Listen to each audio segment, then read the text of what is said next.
Assalamualaikum warahmatullahi wabarakatuh. Waalaikumsalam Waalaikumsalam warahmatullahi wabarakatuh. Bagaimana teman-teman kabarnya hari ini? Alhamdulillah baik. Bu. Terlihat sangat bersemangat sekali. Alhamdulillah, semoga kita tetap sehat dan mendapat perlindungan dari Allah Subhanahu wa Ta'ala. Nah, mungkin teman-teman bertanya, kenapa kita ada di Zoom meeting kali ini? Jadi, kita di Zoom meeting kali ini bertujuan untuk sama-sama menganalisis pelanggaran nilai-nilai berakhlak yang berada dalam film Rumah Perkara. Nah, dan bagaimana kita seharusnya seorang ASN berperilaku. Baik, sebelum masuk ke pembahasan, alangkah baiknya kita berkenalan terlebih dahulu. Perkenalkan, nama saya Agung Pratama dari RSUP Persahabatan bersama teman-teman yang ada di samping saya. Mbak Hanita, silakan. Ya, perkenalkan, nama saya Hanita Dwi Septia, asal instansi dari Rumah Sakit Kanker Darmais. Nama saya Desi Silvestari dari Rumah Sakit Cipto Mangunkusumo Jakarta. Nama saya Marsini dari Rumah Sakit Cipto Mangunkusumo. Olivia dari RSUP Persahabatan. Baik, teman-teman. Langsung saja kita mulai ke pembahasan. Bagaimana sih alur cerita Rumah Perkara ini? Jadi, alurnya itu menceritakan tentang seorang kepala desa yang mengumbar janji-janji manis ketika berkampanye untuk pilkada di desa tersebut. Nah, keadaan mulai berubah ketika beliau terpilih dan menjabat menjadi lurah. Janji-janji yang disampaikan ketika berkampanye hanya berlalu begitu saja tanpa ada tindakan.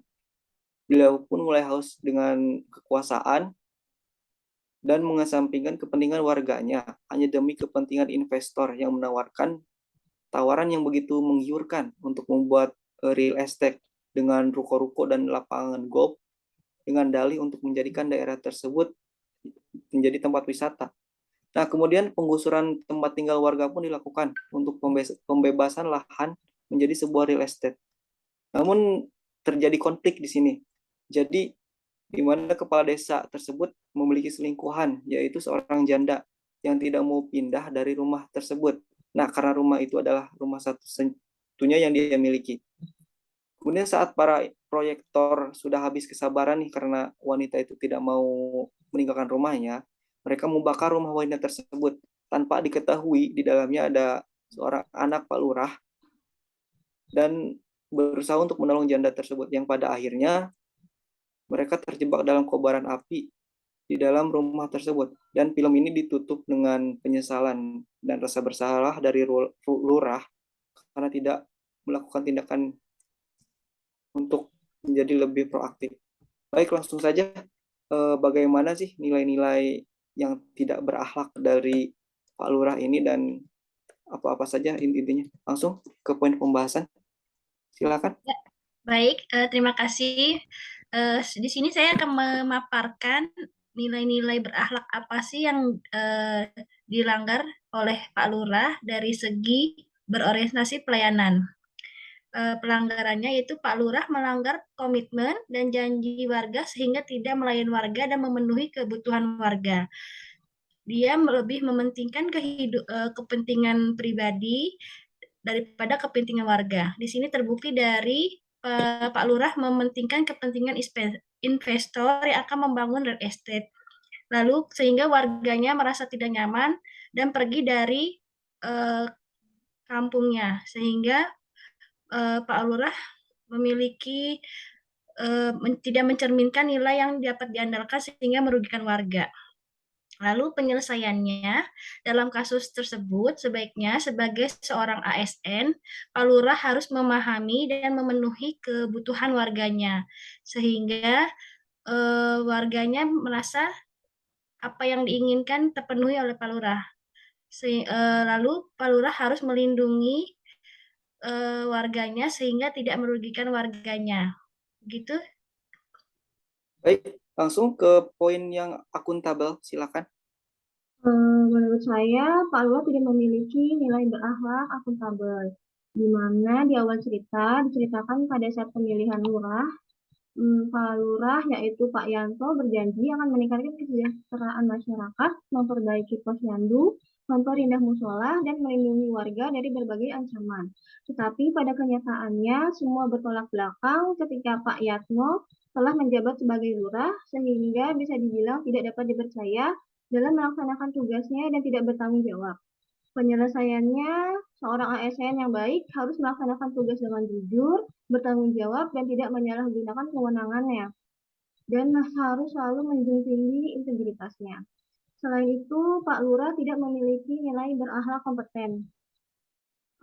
Selain itu, dari nilai Pak Lurah yang tidak dapat menjalankan tugas dengan baik dan tidak mampu memperbaiki jalan dan tidak memberikan jalan keluar yang terbaik bagi kedua belah pihak, baik warga maupun investor, yang tidak dapat memfasilitasi kepentingan keduanya.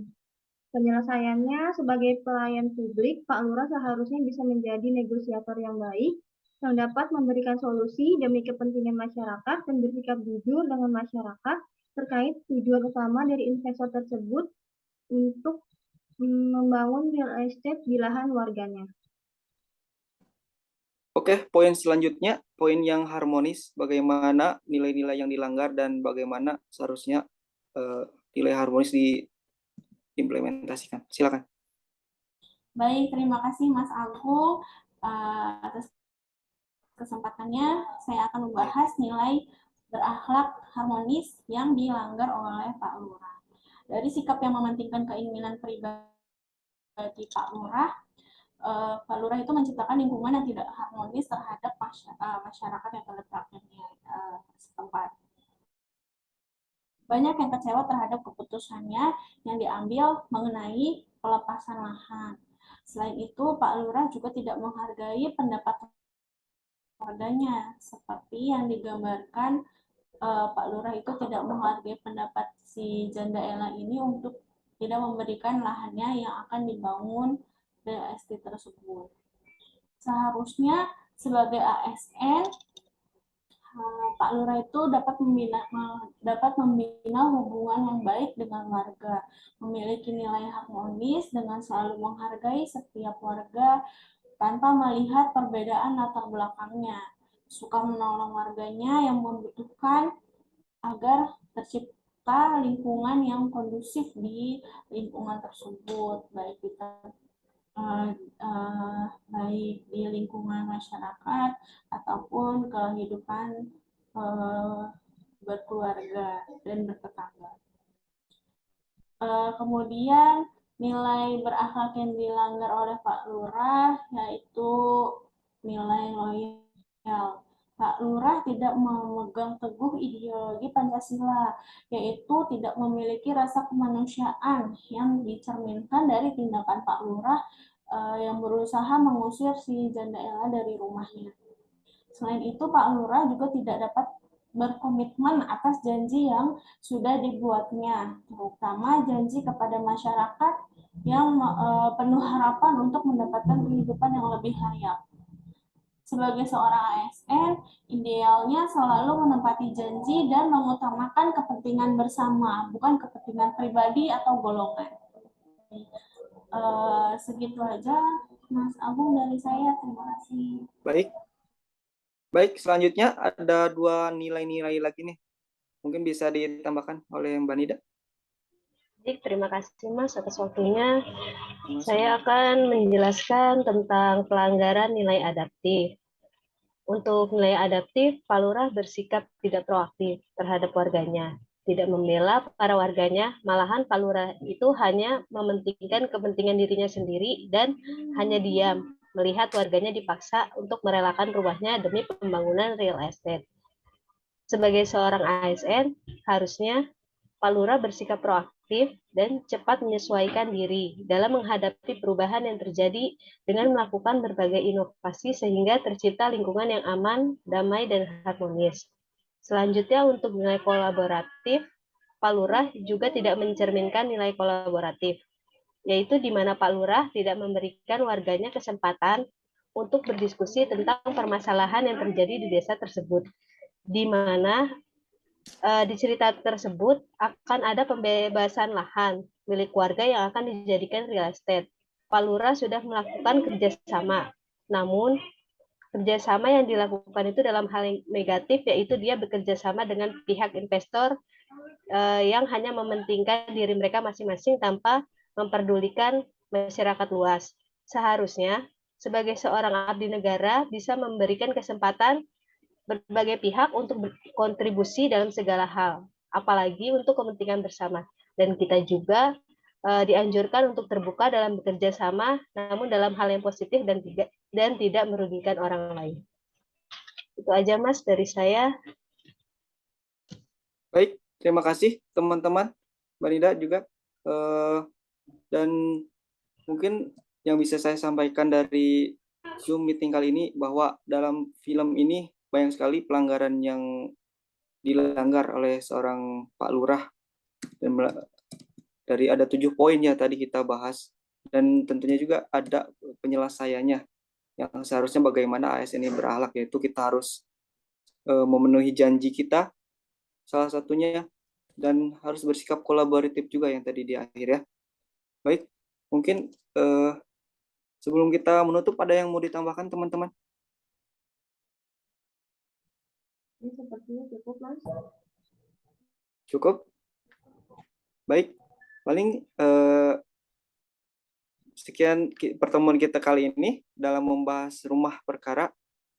Dan terima kasih atas waktunya teman-teman. Wassalamualaikum warahmatullahi wabarakatuh. Waalaikumsalam warahmatullahi wabarakatuh. ASN berakhlak. Bangga Bangga melayani bangsa.